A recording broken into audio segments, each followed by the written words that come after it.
The iPhone 15 Pro Max is the biggest iPhone camera improvement that I can remember. Apple's doubled the resolution of its photos, improved both the night mode and the portrait mode, all while addressing two of their biggest weaknesses. They've upgraded their optical zoom camera from 3x zoom to 5x zoom and increased dynamic range, the ability to make sure that everything is correctly exposed in an image. But then it's very easy to say, well, this iPhone is better than the last iPhone. The best way to actually gauge that progress is to see if it can actually beat the competition. So I've taken and analyzed over 500 photos and videos across both the iPhone 15 Pro Max and the Samsung Galaxy S23 Ultra, which is the most popular alternative and the one that you guys have voted for as the camera to beat. And within these 10 categories, each getting more important as we go, I think we finally have an overall winner.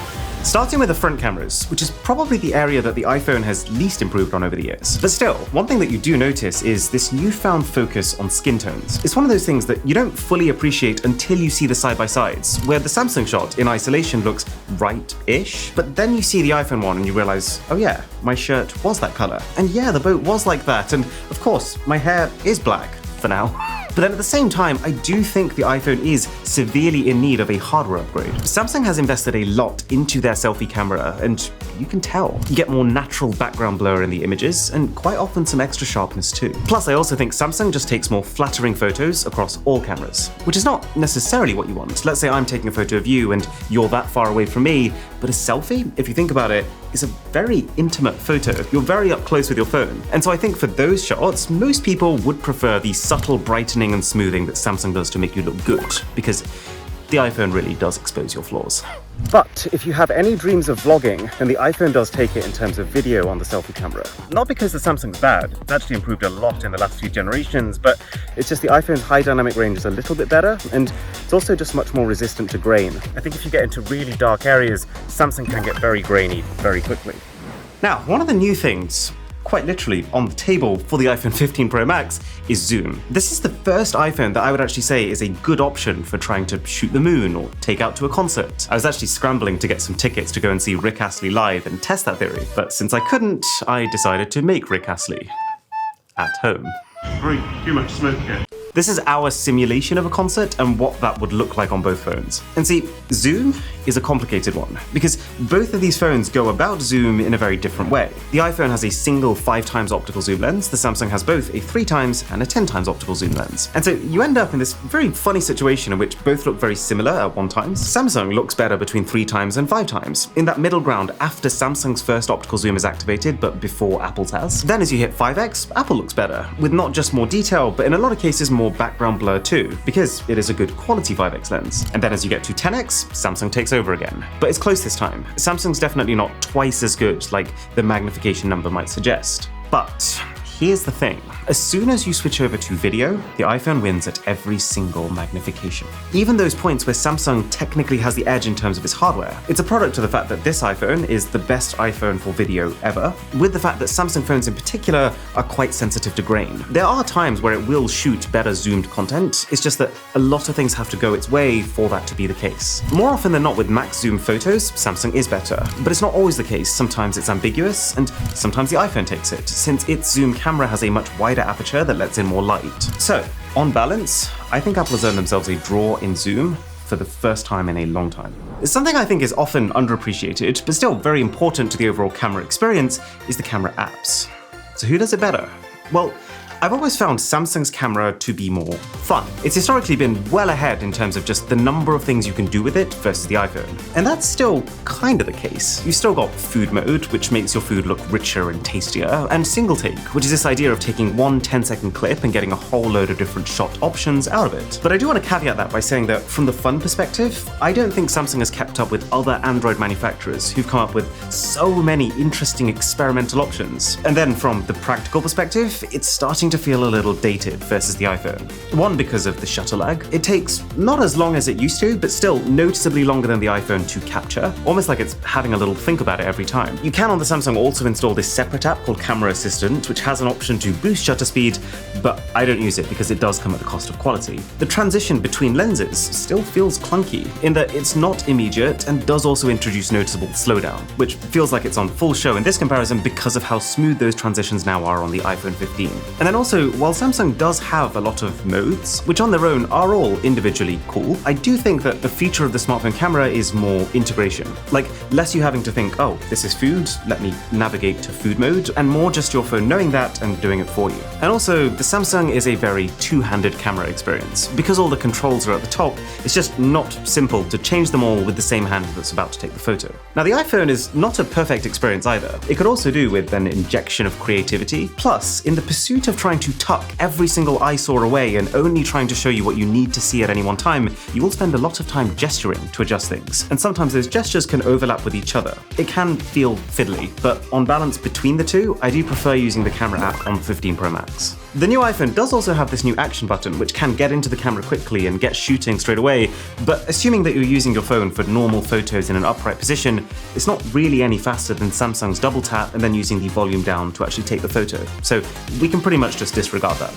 Okay, we're pretty even in terms of score so far, but moving up in terms of the order of importance, let's talk about audio. So right now you're listening to me on the iPhone. I'm in a pretty quiet space and you can absolutely tell. Now shifting over to the Samsung, again, it just sounds really good. Both of these phones are very well equipped to pick up good sound from all directions. It's only as the level of background noise increases, that's when they start to diverge. So right now you're listening on the iPhone, and as you can probably tell, very little is filtered out. Like, you're very much hearing the background noise, but the upside of that is that it's not interfering with the quality of my voice. There's still that sort of natural richness to it. With the Samsung though, the background noise is way reduced. It's just that in the process of trying to chop out the background noise, you also lose a lot of the lower tones within your voice. So a little bit of the fullness is gone. But there's no real right or wrong here, there's just two different ways of doing things.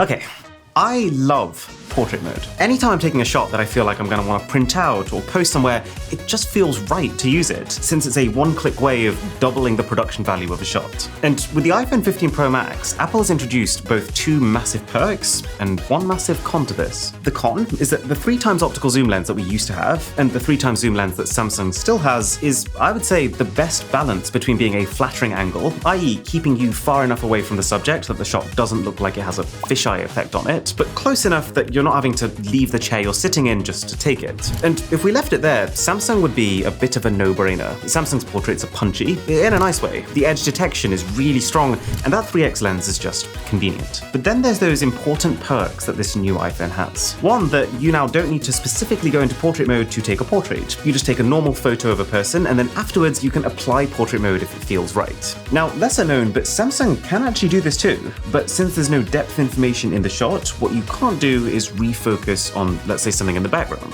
And then the second thing, which is really hard to ignore, is that if you take portraits using the 1x main camera, Apple will shoot those portraits in 24 megapixels, 2x the resolution. And when something like that exists as an option, it becomes much harder to justify Samsung's 12 megapixel portraits, even if stylistically I prefer them. So we'll call this one a draw.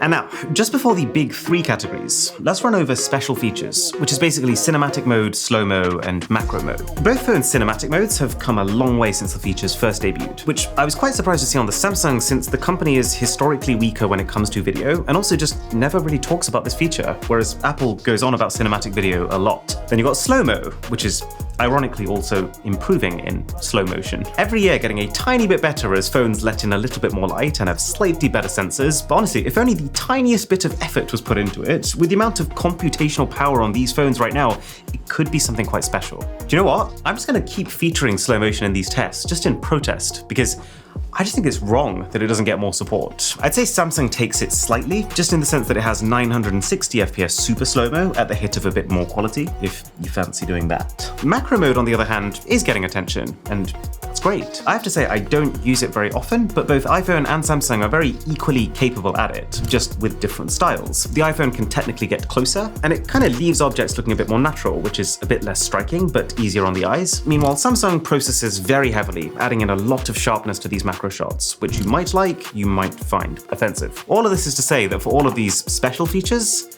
both phones can do them. But I'll give the category to Samsung just because of that slight edge in slow-mo. But currently, Apple is beating Samsung, just like they're absolutely whipping us in the subscriber race. But when we overtake them, mark my words, I will build the biggest iPhone the world has ever seen. So a sub to the channel would be shutterly brilliant. Right, let's talk about video. Video is a category that used to be a no-brainer for the iPhone, and it's only actually since the S23 Ultra that I've even had to think about it. And you know what? Samsung's video HDR is way better than it used to be, and in a lot of cases, better than the iPhone. Like if you look here, can you see how that building is really washed out on the iPhone, but you can see it clearly here? Or like here, when I enter this cave, Samsung is able to retain the sky behind me in the way that Apple just can't. But there's 4 things in the iPhone's court, and they're 4 very important things. Look a little closer, and you'll see that the detail is higher. Even though both are filming in 4K resolution, Samsung is not quite using all of that resolution. It's close, but there's a difference. Like you'll see it if you look at my beard in this shot. Samsung sometimes misses the mark with skin tones. These new iPhone 15s in particular,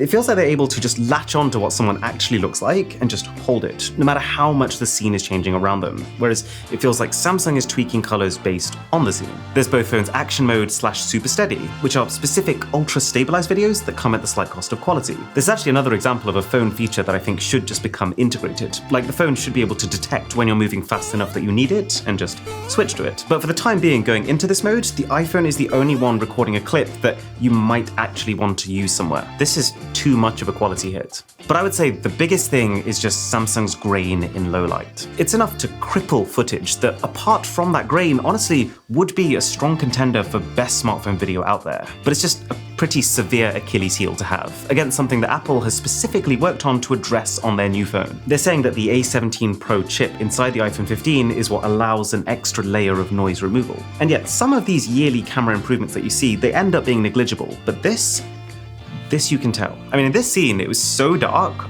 I couldn't even see where I was going.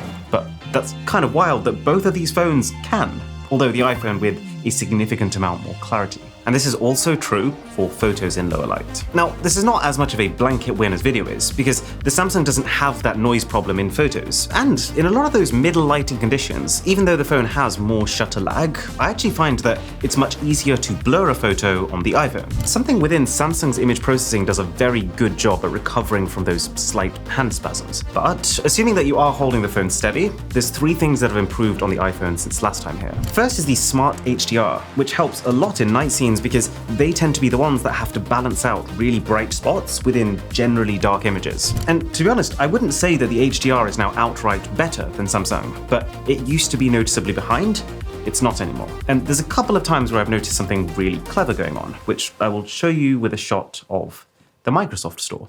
I took this because this is one of the most complex, challenging lighting scenarios that you could possibly conjure up. It's got a mixture of warm light on the outside, cool light on the inside, and the inside of the building is brighter than the outside. Anyway, the Smart HDR on the iPhone has factored in all of this, and it's represented the image in a way that when I took it, and I was looking between the iPhone screen and the Microsoft Store behind, felt like it was spot on. But then what it feels like Samsung has done is tweaked its overall white balance using an average of the image as a whole. And by doing so, you'll notice that everything on the inside, including the Microsoft logo, has a slight blue tinge over it, and that everything on the outside, a slight red tinge that wasn't actually there in real life. The second thing is the resolution. So long as you're taking a normal photo on the iPhone and night mode doesn't activate, which it doesn't seem to now until you get very dark, you're taking a 24 megapixel shot compared to 12 on the S23. Now, to make one thing clear, the end result is not as different as that number might make it sound, because really in a lower light environment, no phone today can properly use 24 megapixels of resolution. But, you know, peek into the windows of a shop or a bright street lamp, and the difference is also not subtle. And then the final tool that Apple has is when night mode does activate, while you do lose that 24 megapixel resolution,